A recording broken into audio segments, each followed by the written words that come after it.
Alright, so this video might end up being a little goofy because the servers are going to go down for maintenance in literally 3 minutes for 1.2, but today I'm going to be talking about why I am not going to be summoning for Blade in Honkai Star Rail.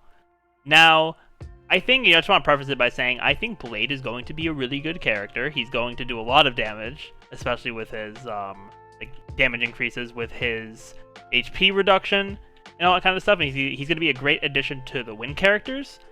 But there are two main reasons why I'm not going to be pulling for him. The first one is I'm not usually the biggest fan of the HP sacrifice kind of playstyle, right?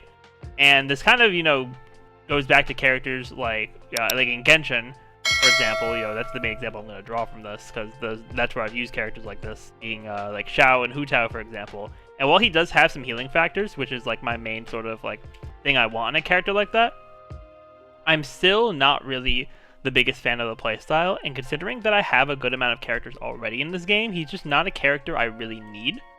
Plus my account is already in a pretty good spot for your average kind of team comp. I have Seela, I have Bronya, which is going to be still very good for a long time, and then I have a bunch of other very solid characters on here. So yeah, for Blade, he's just not really a character I need, and I'm more than happy with, despite how cool he is, he is very cool, for sure. I love his Japanese voice. He's just not a character I'm really going to go for. And, maybe if he reruns, I might reconsider it in the future, depending on where my account is, but I'm not really going to focus on it right now. But then the other reason is because I have been very faithfully saving for Kafka. I am at almost 10k Stellar Jades, and then, we're going to get all the ones from the 1.2 update, which is going to be super great. And I really just want to focus on, trying to build Kafka's team as well, which is going to be great from her banner, because I do have Sampo. I've been building him up, which is going to be nice. I've been pre-farming a bit for when Kafka comes out, for when Luka drops, and that's all going to be really great. But yeah, that's just a team I really want to do, and I've also just wanted Kafka since she came out. But, I mean, not since she came out, but since the game started, when you used her at the beginning, because that was always super cool for me. And yeah, I just think with her dot playstyle increasing, the dot damage and whatnot is gonna be super cool.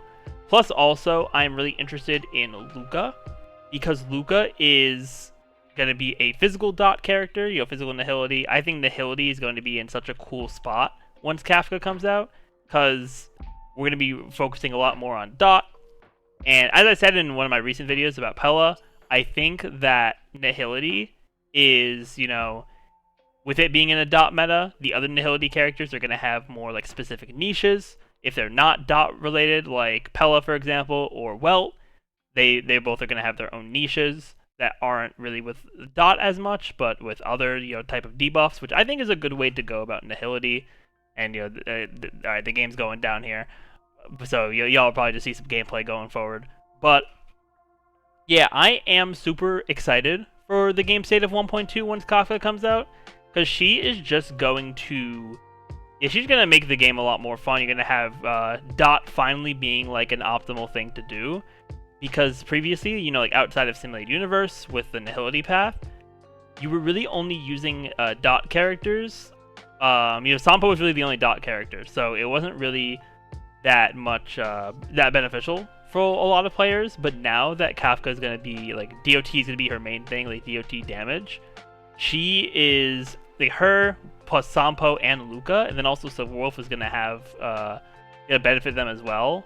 I think that dot is going to become a very viable strategy going forward for teams, and the fact that Kafka's banner just gives everyone who summons on it, you have a pretty good, normally I tell people, oh yeah, you shouldn't chase a 4-star specifically if you're not getting a 5-star, but not only would you want Kafka if you're building a dot team, but also Sampo and Luka are going to be featured on her banner, which I think is absolutely huge, because the three of them plus a healer is going to be a very viable team, and you're going to be able to do a lot with it.